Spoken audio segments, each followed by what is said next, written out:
To enable or disable do not keep activities in Samsung Galaxy S9 or S9 Plus. Open Settings. From a home screen, swipe up or down from the center of the display to access the apps screen.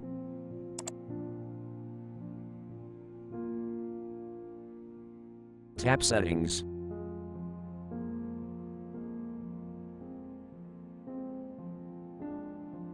Scroll down.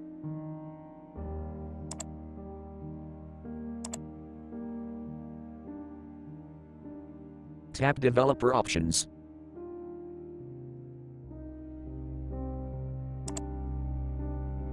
Scroll down.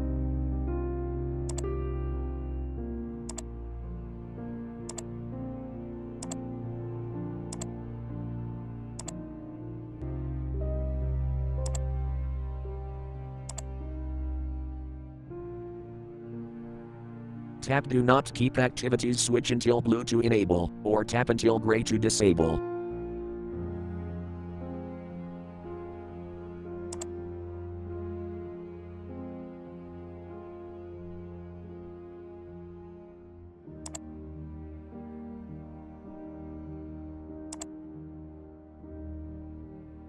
Thank you for watching. Have a nice day.